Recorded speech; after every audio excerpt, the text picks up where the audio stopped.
talking about facing the challenges that we need to conquer. And to get results from our analytics programs, we need to conquer those challenges. And we've talked about culture. The question of people comes up time and time again. We need data scientists, we need analysts, we need technical talent, we need in there. So qualified data and analytics expertise is, the scarcity is not new. We've had a shortage of these skills for a long time.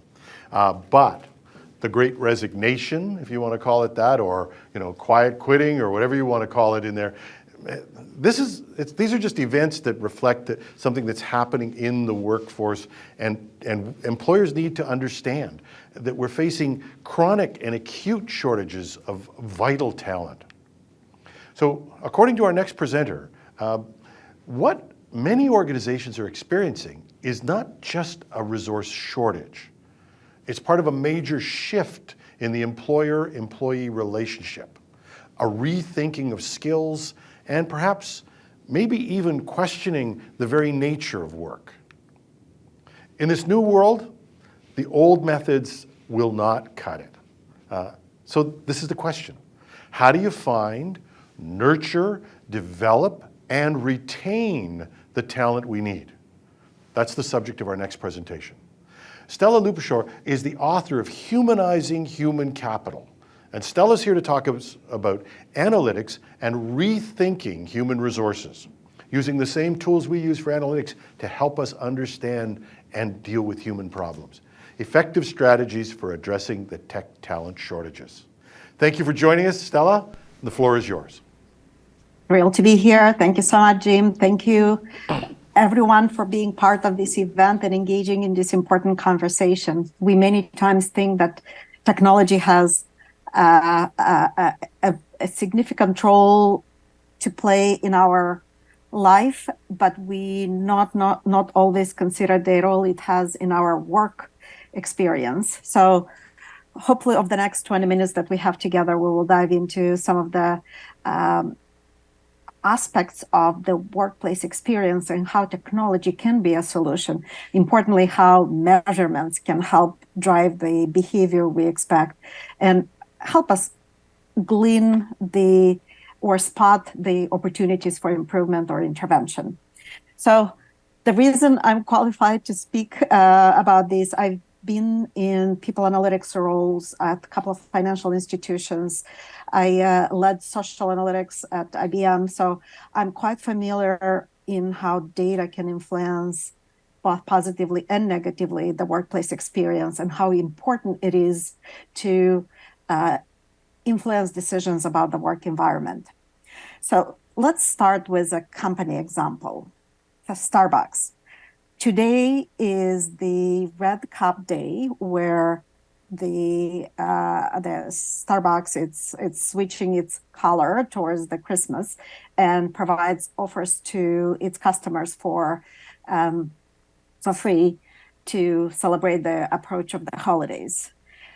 Starbucks has been around for quite some time, but back in 2008, it was an organization that was going through a big turmoil, and Schultz returned back for the second time as a CEO to help turn around the company. The company wasn't growing revenue. The growth was primarily coming from new stores opening. The competition caught up on different tricks and was able to offer competitive products, and there was no differentiation for Starbucks anymore. There was no consistent experience across the store. So all of that was resulting in erosion of loyalty. So what Schultz did is they brought together a lot of consultants and designers, and they looked at the experience of the consumer, what it's like to be that Starbucks consumer from the point when you wake up, when you decide that you need the coffee, then you think about Starbucks first before thinking about any other competitors. Until you come through the door, you get the smile of the barista or not, you get to smell aroma of the coffee or get to smell the aroma of burnt cheese. All of those were indicators of the experience and opportunities for Starbucks to improve. And as a result of this examination through the customer lens, they've changed the height of their coffee machines so the barista can interact with the consumer and establish that relationship. They replace their microwave ovens, so the burnt cheese smell was not coming in through the store. They've also closed all at once all the stores to train everyone on how to make the perfect espresso. So all of these were very deliberate choices done with the idea to amplify the positive of the customer experience and minimize the friction or anything that may get in the way of that customer deciding to come to Starbucks first.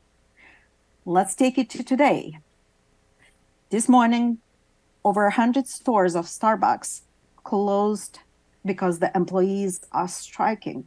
Today, on a big day when the Red Cup Day is being celebrated and anticipated. And it's not just the Starbucks that is being impacted by unionization efforts and organizing efforts of the labor. We see companies that typically are known for great customer experience that are suffering in their ability to deliver on that customer experience just because their employees are no longer willing to accept whatever indignities they feel they are subjected to, be that understaffed, underpaid, overworked, stressed. In addition to that, we are all seeing this volatility in the labor market. Great resignation peaked. Now we're seeing a little bit of a steam that is being lost, especially in technology industry, as more and more layoffs are happening. Quiet quitting, which is pretty much disengagement. Great breakup, which is exodus of women leaving the work environment just because they are no longer willing to sacrifice and be stressed in the middle of balancing everything that they have to balance. Quiet firing, quiet fleecing, where it's really about giving less for the same amount of work. And ultimately, it is really about the great layoffs that are in the middle of, especially here in the US.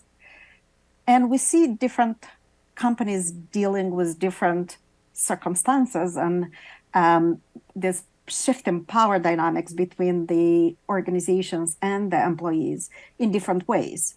So what we'll do over the next several minutes that we have together, we will look at different principles that are impacting and informing people's decisions, and then possible ways that companies can start reframing their approaches to workplace morale, environment, and experience. And it's really around the workforce experience. So if we think about the customer experience, an example of Starbucks, the same type of thinking, perhaps it's time to bring it internally to the world of work, what it's like to be a worker, and what that experience looks like, not only from the time when we hire them until they leave, but throughout, from the time when they discover the brand until they decide to come and join, until they decide to be productive or not, learn and be coached and be developed, mentor others, make an impact, until they even leave the organization. Even after they leave, they still have a relationship. They may continue to be an employer, part of the employer network of contractors or alumni, or maybe they continue to be shareholders or consume products. That relationship evolves, and this is where people can recommend the company as a great place to work or not, recommend others to come work there or not. All of the touch points and all of the interactions between the two parallels, the life of the worker and life of the company, has an impact and leaves an imprint that ultimately makes somebody to be a loyal fan of the brand, of the employment brand or not. So an example of principle, if we think about that life cycle, right? Principle one, treat everyone as a prospect. That type of principle applies to the customer, but we rarely think of everyone out there as a potential employee. We treat prospects in inconsistent ways. Some of the people who all apply for jobs to work with us at our company may have very different types of experience when they go through the recruitment process. Some of them may have been ghosted. In some cases, they might not have received any information about whether they move to the next phase of their recruitment process. Some of them may have manager not show up for interviews. So every single little negative experience will have an impact and will possibly determine whether or not somebody is going to, even if they get the offer and get the job, whether or not they're going to show up for day one, or how will they behave and perform afterwards. When we contrast that to some examples of how great brands engage with their prospects and employees, we can look at the example of Crocs. They have this slogan, "Come as you are," and that was originally addressed to the customers, but they apply the same type of principle to their workforce. Come as you are. We embrace differences. We provide an environment where you can be yourself and feel good about who you are, regardless of the traditional boundaries or norms that other organizations may enforce or expect. So thinking about employee or prospective employees as someone you want to build relationship and nurture those relationships over time matters. And we, from HR perspective, can create different practices and policies and enable the managers or whoever is participating in this early stage engagement with the prospective employees to be equipped with empathy and the mindset on how to best build those relationships from the get-go. Also, technology can help in a very dramatic way build those relationships in a more meaningful and long-lasting, as well as using analytics to understand the sources and understand more details about those prospects and what makes them tick, so you can tailor the messages, the processes, the offerings in a way that will make it compelling to them. When we think about the work environment and what people come to work for, traditionally we may assume people come to work for money, and in some parts of the world where healthcare is not part of the national system and the employers provide them, as in the U.S., as the example of the U.S., we assume that those are the two core things, and maybe some perks, maybe some discounts, and the basket of those offerings kind of is limited. In fact, when we think about each one of us, what is it that make me come to work? It's very complicated, right? Obviously, we all expect fair remuneration, and we expect to work in an environment, in a company that it's complying with the law and it practices ethical norms and provides a safe working condition.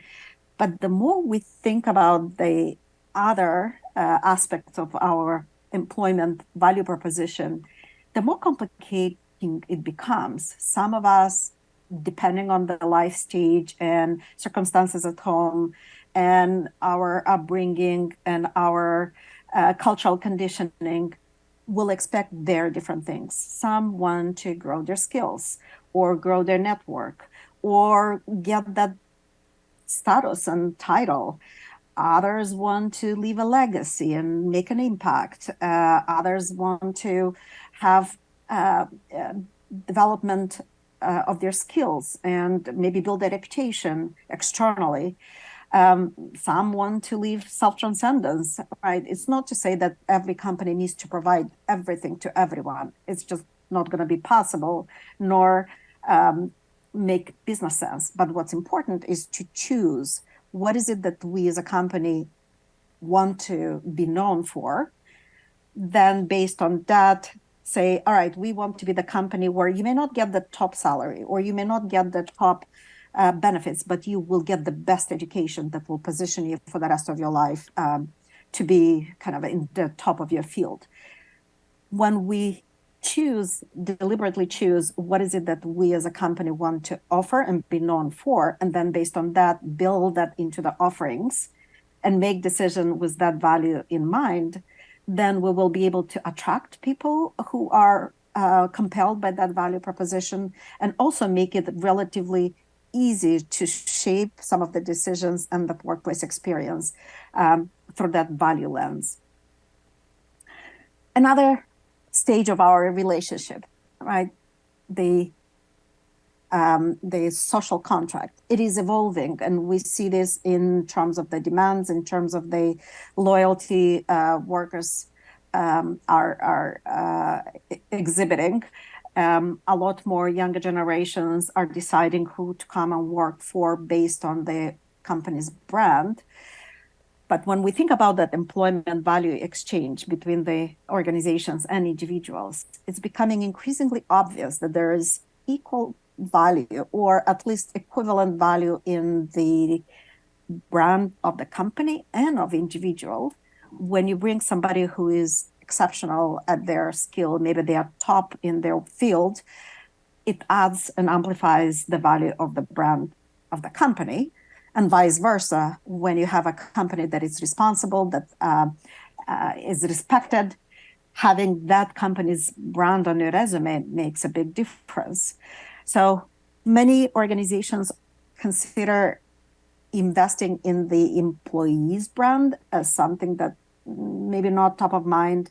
Yes, we'll have them develop, but mostly so the company can deliver on its promise or deliver to its customers, but not to predominantly amplify the employee's brand for the employee's benefits. In fact, companies may not even encourage people to go and expose their brand externally unless you're in particular roles. However, in the world of influencers, in the world of trust in the word of the crowds, not the official channels of the organization, it is important for people to establish their brand and establish credibility externally, because they are the advocates who will speak on behalf of the company's brand. How can you do that? And how can you do it not just for your individual workers, but possibly build a pipeline of future potential workers? Right, an example of NASA, they have citizen science project. Anyone who has the passion or interest or skills can join some of the efforts to contribute to the idea building or developing technologies or testing things or ideating related to placing humanity in the suborbital space and beyond. And it is a different way for people to feel they are part of something bigger than themselves. It is something that allows these individuals to also amplify their brand. So even though I may not be an employee of NASA, by the sheer fact of participating in some of these projects, I can use NASA's brand to amplify my own brand. And people will continue to increase this type of interaction just by sheer fact of wanting to make an impact, wanting to belong to a community or a group of people who share the same passion. And we see some of this in evidence in Web3 evolution. So there's a huge draw of people who want to have autonomy and want to have brand and presence, even though their identity may be hidden. It's a pseudo identity, but at the same time, reputation matters to them. So how can we bring some of those principles into the traditional employment and help build people's brands, regardless of how long they're going to stay with us, even for a task, for a project, or for a career? When it comes to work environment, we typically think of the physical space, and we design workspaces in a way that allows people to be productive. We think separately in terms of the digital workplace and how the IT stack is built in order to enable people to digitally participate in the work environment.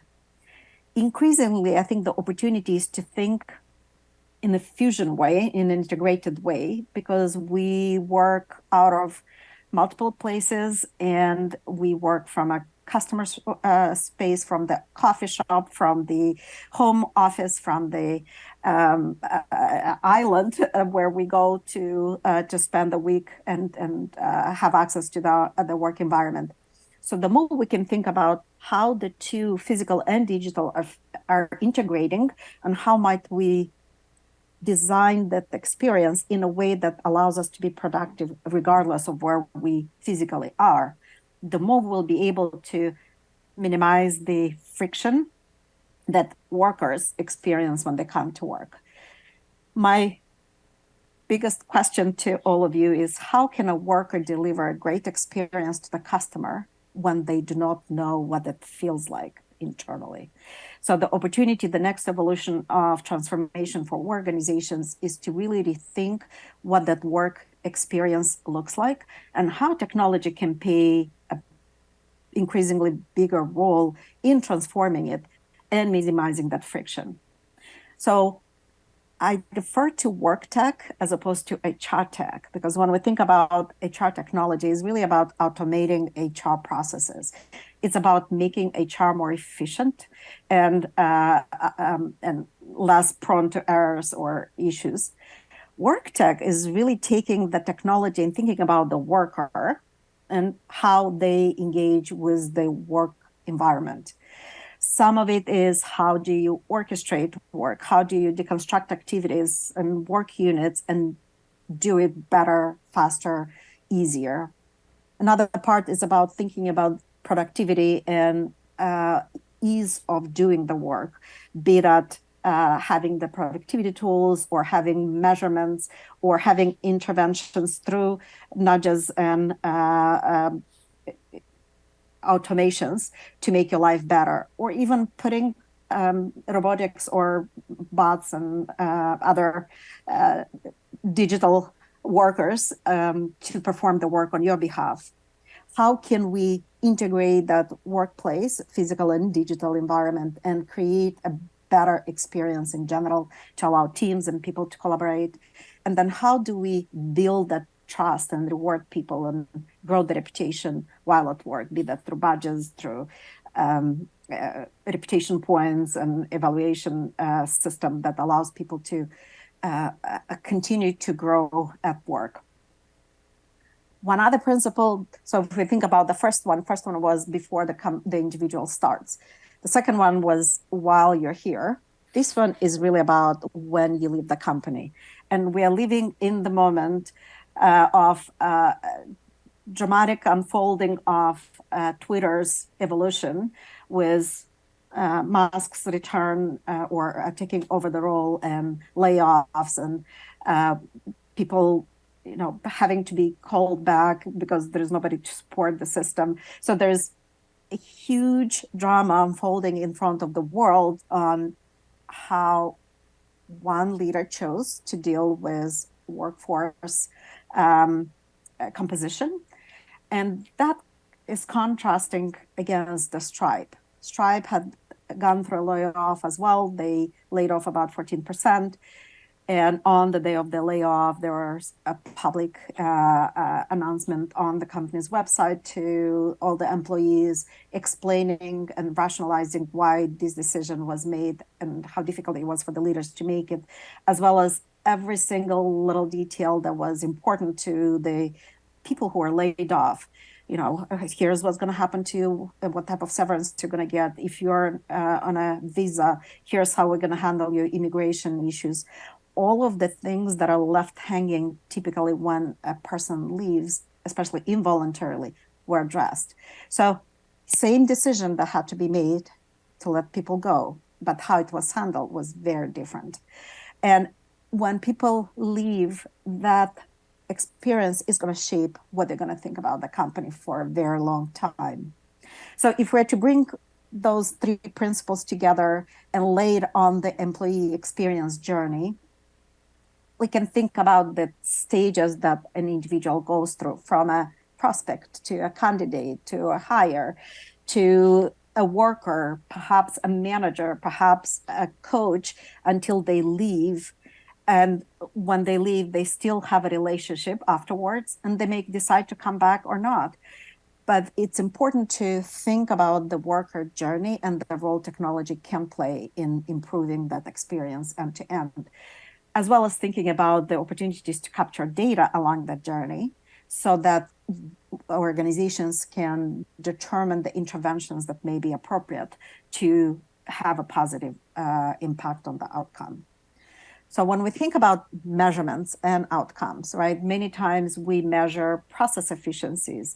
Is a talent acquisition process, effective, and do we have a good pipeline of talent? Is the compensation process perceived as fair, and do we pay according to the market? We rarely differentiate between program level measurements versus experience measurements.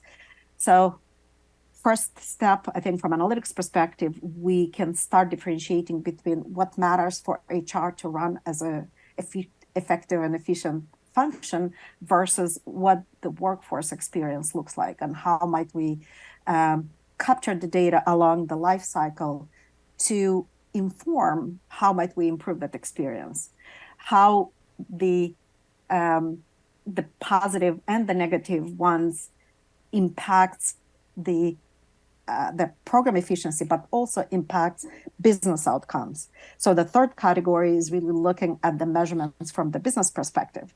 Is there a relationship between how we train and how we develop our workforce and the customer satisfaction? There should be a linkage between the two. Is there a relationship between the profitability and the quality of talent we bring, or the type of reward system we put in place? So this way we can integrate not only what HR does, but the impact it has on the workforce, and identify the areas of investment that will have the biggest impact on the business outcomes. So examples of some of these measurements, right? We can start with the outcomes that we want to impact. Let's say from HR perspective, if attrition is a big impact that we want to impact, where is it that the paper cuts are happening? Because people are not quitting overnight, right? They quit in paper cuts. So is there a way to look at the end-to-end journey and identify those paper cuts where they occur and put intervention in place, be that the new retention program, or perhaps do a better job at onboarding people so they get integrated within the network much faster, or possibly look at the quality of talent that we hire, or quality of manager, stability of that manager, because all of that has an impact on employees' decision to stay or leave. So from measurement perspective, now we have the opportunity to tap into different sources of data to do this linkage analysis and understand the relationship between specific steps, experiences, and programs, and the outcomes we as a business want to have a positive impact on. So if you want to read more about other principles, there are 20 principles in the book. You can take advantage of the book. You can also connect with me and find me on LinkedIn, or shoot me an email if you have additional questions. But if there is one thing that I hope you will bring with you into the environment when you go back to work, is thinking about the experience of workers and building some empathy. I think the opportunity through data is not to quantify everything just because we can, but bring that empathy into the quantification of the experience and identifying ways to improve it. All right. Great. Thank you, Stella. Thanks very much.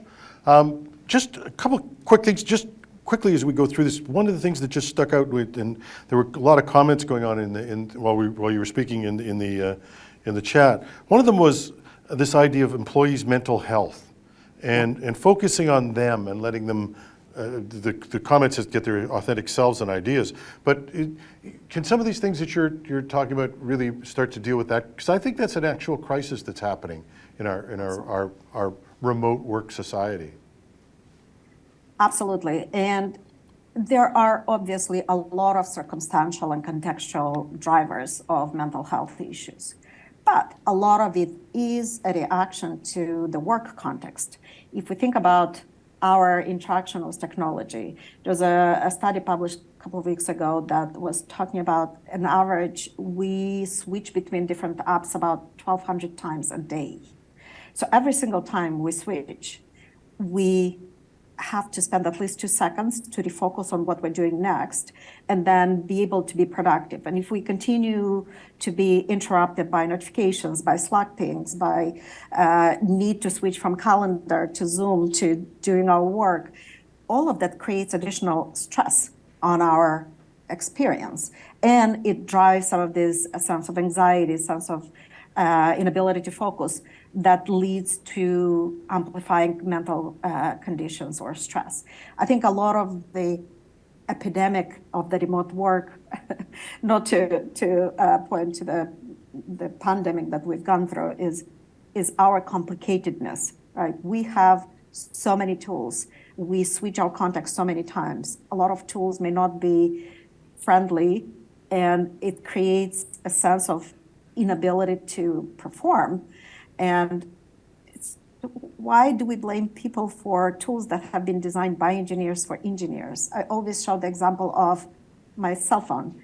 I've gone through very little upskilling in starting to use it. So the more we can bring the human-centric design thinking into the workplace design, the more we'll be able to reduce that friction and reduce the sense of anxiety or inadequacy that sometimes our interaction with technology can create. Stela, thank you so much. Thank you so much for the presentations. Thank you so much for coming in. Thank you to the people who were doing in the chat with me, exchanging ideas as we were going through that.